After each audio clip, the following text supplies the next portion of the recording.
Hi guys, we're today replacing front discs and pads on this Ford Kuga. Let's get into it. We're going to start by popping this retaining clip out. Now these don't come out gently, they always fly out, so stay off its way. Then I'm going to reach from the back here, take the disc off the top, and one off the bottom here. I can't quite grip it with these gloves. Just flick it off with a screwdriver. Got the cap off the reservoir, so what we're going to do now is just gently compress the piston in, so we can lift the caliper off. With that done, I'm just going to take a H7 to the slide pins and just whiz them out.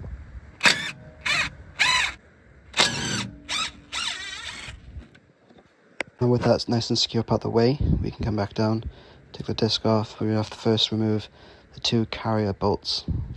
I've got a 17mm on the end of an impact, so I'm just going to whiz them out. I know it's a chrome socket, but it's going to have to do here for now.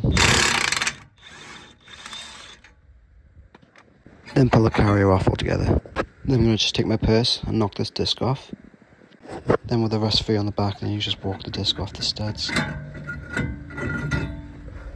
There's quite a lot of rust on this flange here, so we're just going to clean this up with a wire brush. With that all cleaned up, I fitted these Borg & Beck original quality guaranteed discs on it. These are coated so they don't need to be cleaned. Now to get that carrier back on. As you can see, I've re-greased the contact points with tune-up brake grease to prevent any rust building back up on these points of the carrier here.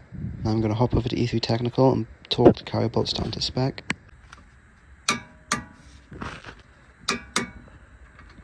The caliper itself's got a build up of rust on it, so we're going to clean all that off. And the pads actually run here, so make sure this contact point is cleaned properly.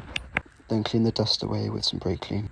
Got some Borg & Beck pads going in. We will not be putting any grease on the back of these pads, obviously, because that one clips into the caliper, and then it's got a rubber coating on the outside, but we will be putting tune-up on the contact point. Then clean the guide pins using an impact on scotch pad, and now they're both sparkling like.